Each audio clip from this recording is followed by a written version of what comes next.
could, if you do have a name on the screen, confirm that that is correct, or if it's not on the screen, let me know what your name is, and then tell me how you're connected to the project. Are you the applicant? Are you the owner? Are you a neighboring property owner or someone else involved in the project? So I will start with Keith Sperling. Mr. Sperling, if you could unmute.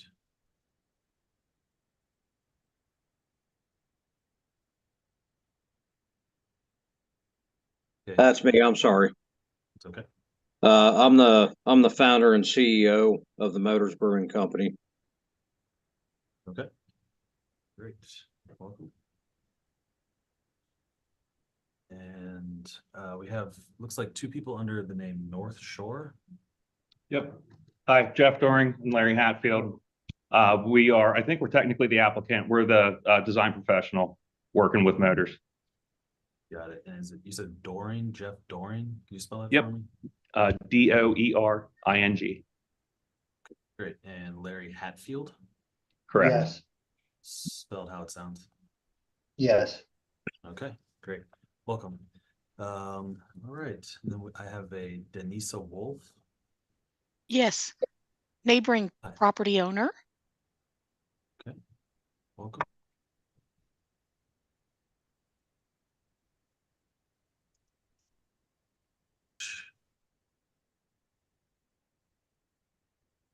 Is there Nicole Wittich with us? Two individuals. Yes. Okay.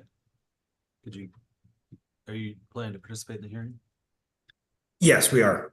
Okay, could you give me each of your names and tell me who you're representing here today? I am Randall Whittick, and this is my wife, Eunice Nicole Whittick. We are the owners at 3110 Harrison Avenue, owners of the building.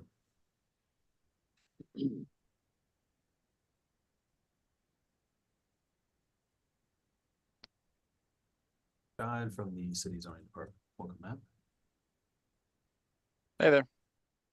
All right.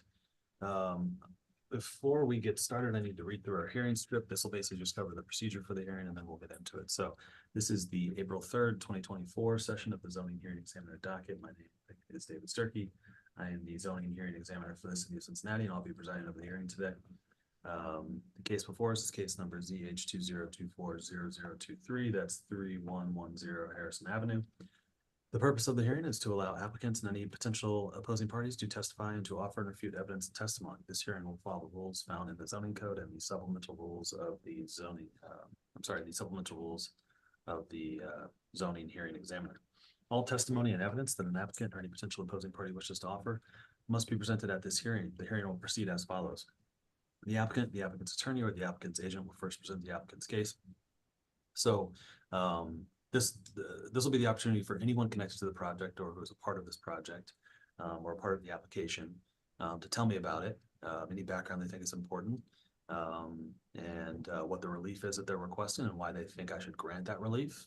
That can be one of you, that can be all of you, however you want to orient the presentation is up to you. I'll then move to any member of the public that would like to provide any testimony after the applicant has presented its application. I'll hear from the zoning department and Mr. Lashide to provide any testimony that he would like. In the event that any party does testify or offer argument in opposition to this application, the applicant will have an opportunity to respond to that testimony that's offered in opposition. And then finally, the applicant will have an opportunity to make closing statements. After all presentations have been made, I will close the hearing. Decisions may be expected within 2 weeks. I may limit or exclude any testimony that I deem irrelevant or outside the scope of the application being considered. I may interrupt any speaker to ask questions or make any comments. In the event of any technical difficulties, I'll do my best to troubleshoot those on the fly. But to the extent there is some defect that prevents us from meaningfully going forward with this hearing, I may continue to postpone the hearing at my discretion. Okay. Last thing I need to do is swear in all of our witnesses. If you intend on providing any testimony here today, or think you're going to provide any testimony here today, ask any questions, make any comments, do anything other than just strictly observe, the zoning code requires that I swear you in. So if you know now that you would like to provide some testimony, I'm going to ask that we collectively swear all those people in together. So if you could take yourself off of mute, raise your right hand, and answer out loud. Do you solemnly swear the testimony you shall give will be the truth, the whole truth, and nothing but the truth? Yes. Yes. I do. Thank you all. Okay, who will be taking the lead for us on the presentation? I'll take the lead. Jeff Doring with North Shore Design. Been working with these guys since about last summer. putting together some conceptual site plans, floor plans. These guys are all local, all West Siders. I think Randy bought the building a couple of years ago. Keith founded Motors Brewing about 2018. Keith is currently brewing outside of the city limits, and you can find his beverages in a lot of the local bars and stores and restaurants. They're looking to make a move into a physical location, which is where Randy comes in at 3110 Harrison Avenue. Building's been vacant since I believe about 2020 or 2019. It was previously Western Hills Honda for as long as I can remember. I'm also a West Sider. It's been vacant for 4 or 5 years now. These guys are looking to move in here, so we're kind of going through step-by-step due diligence to make sure that everything plausible is in order. Late last fall, we submitted through Rodney Ringer, through the coordinated site plan review process, a very similar set of plans as to what we submitted for this application. We got that feedback right before Thanksgiving back in November. There was no real showstoppers there. There was a few comments from the building department, which I think we have a firm understanding of, and we'll be able to address in the next phase of design. And then a few things came up, which I think we were kind of already aware of, as far as the use permit requirement for serving alcohol, and the two variances required based on the design that we have. So we got feedback on the coordinated site review in end of November. We again discussed with Mr. Lascheid, it was December or January, clarified a few things, and made a few minor updates on the plan, kind of got our arms around exactly what we were asking for. We were at Westwood Civic or Westwood Community Council's meeting, their regularly scheduled February meeting, which I believe was the 20th or the 21st. I think we were well received in that meeting. I think everyone seemed like they were happy to see that building come back into use. Like I said, it's been vacant for 4 or 5 years now. I don't think we ever got any formal feedback from them. But I know, Randy's pretty active in the community, and I think they've had opportunity to weigh in if necessary. So basically what we're asking for is 2 separate things. So the use permit, which allows them to sell alcohol, which I believe is a requirement in every zone, maybe not. These guys, the building zones. Okay. The building is actually located kind of right in the middle of Westwood's Dora. So it seems like it's an appropriate location. We've designed the space so that everything's kind of fronting out onto Harrison Avenue, as opposed to the more residential character behind us off of Epworth and the neighborhood back beyond there. So I think as far as the use permit goes, we feel like that's an appropriate thing to ask for and be granted. The 2 variances then, one is for the depth of a recess. The other is for the change in the storefront across the front. Real quick, I'll hit on both of those. Right now there's 2 sets of double doors on the front of that building, neither of which are suitable for egress or an accessible entrance. The set in the middle of the facade actually swings in, and there's a step up, so no wheelchair access there. The step on the right, or the doors on the right, on the southern-ish end of the facade, do swing out. The sidewalk's got some slope in that area, and actually one of the feedback what we did get in the coordinated site review is that our doors can't swing into the right of way. So with us being 0 lot line on the front of the building, I'm not sure if DOT expected us to, because they actually said we had to get revocable street privileges for other things, but specifically said doors can't swing into the right of way. Now they're there now, but it is what it is. So our design solution across the front there was to reconfigure the door on the southern end, which would basically push us in, give us a recess so that we've got some space to work out an accessible entrance. There's actually a wall that's already there 15 feet back, which seemed like a logical place to kind of reuse some structure that was already there. And then the center door gets closed up, and then a new door would be added at the northern end of the facade, closest to the old theater. So that'll get us our code compliance, egress, and accessible entry into the front of the building. So that's kind of it on the doors. It made sense with the recess since there was already structure there that we just kind of use what's there.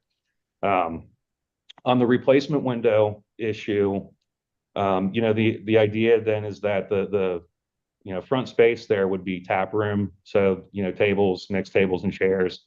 And then we've also been discussing doing operable windows along that front facade, which I think the zoning code actually encourages. That's a lot easier to achieve with a knee wall there. For one, I think it's more comfortable for patrons inside that might be seated up against that front window. And it also makes it easier to achieve operable glass along that facade. I won't get on my soapbox. It seems like that section was kind of written like, hey, if you have a Victorian house, you shouldn't go put like tiny double hung windows in it because that's inappropriate, right? I think in this case, I totally understand why it applies here, but I don't think that installing the knee wall in any way violates the spirit or intent of that section of code. So aside from that, Mr. Sperling's here. The Wittiches are here. We're happy to answer any questions that anybody has. Just keep it short. Sure, thanks. Well, let's see. I know that we do have Denisa Wolf here. Did you want to provide any testimony? Okay. I was mostly just interested in knowing if it was going to impact. I live on Epworth, 2 houses above the buildings in question. I didn't want to lose part of my front yard or that sort of thing, or intimate domain. No. Everything we're proposing is on the site, on the 3110 site. Okay. I'm glad to hear something's going in. It's been sad that it was empty. I agree. Thank you. This is the extent of what's going to be happening here. Is sort of top of the site plan. Some renderings here of the front. All right, thanks, Ms. Wolf. All right, let's move over to Mr. Lashide. Mr. Lashide, anything you want to add to the conversation here? That was a great looking report, David, you had there. I appreciate you pulling that up. Do you want me to pull it back up? No, it's fine. So I didn't actually realize that it was already the Motors Brewing Company. I thought that was based on the fact that you were moving into a former motorcycle building. So the fact that you already called Motors Brewing Company and you found a motor related building in a business district is a win-win to me. It really is. So I think Jeff did a really good job of outlining the project and the relief that's required. The use permit is needed to sell alcohol. As David said, that's pretty much the case anywhere in any of the form-based code districts. There has previously been concern about businesses that would not be appropriate in the neighborhood. I don't have any concern about this at all. It's located in a designated outdoor refreshment area where you can drink alcohol on the sidewalk, so you should be able to drink alcohol in a restaurant. The storefront area that is intended for new buildings. Typically, sometimes these requirements are difficult when they're imposed on existing buildings, especially buildings that need to meet accessibility criteria, which are more important than design criteria. So we're happy to support that variance. And the windows, yeah, right now it's big storefront windows that I think go all the way to the ground to show off ATVs or motorcycles. You don't need that in a restaurant to be showing off people's feet when they're eating. So the window modifications are totally valid and supported by staff. Been great working with Jeff and the team here, and we're happy to recommend approval of everything. Thanks, Matt. Appreciate your testimony and your work on the staff report there.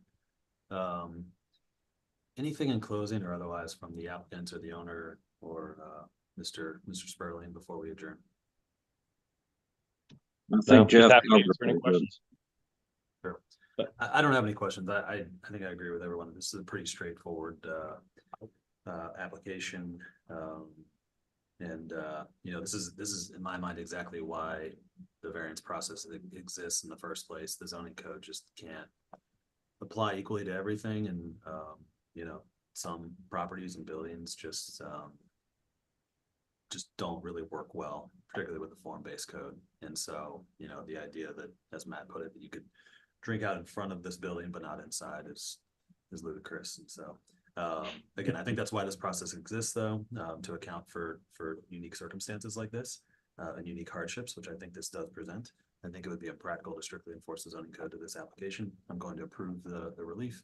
I need to formalize that approval in a written decision. I mentioned at the beginning that typically takes about 2 weeks. And so I'll do everything I can to get that out to you as quickly as possible. As soon as I finish that, I put it into a PDF. I'll email it to everybody who's in the hearing here today. So you all have a copy of that really just moments after it's complete. As soon as you have that, Matt can approve the zoning permitting on his end, and hopefully you can move forward and take the next steps. Any questions about any of that? No, thank you. Appreciate it. All right. Thank Fantastic. you. Sure, absolutely. Well, if you do have any questions in the meantime, feel free to reach out. If you'd like a status update on the decision, you can reach out to me directly. I'm happy to provide that to you. Otherwise, great. Good luck with the project, and good luck with the brewery. Hope everything goes well. Thank Have you. a wonderful day. We are adjourned.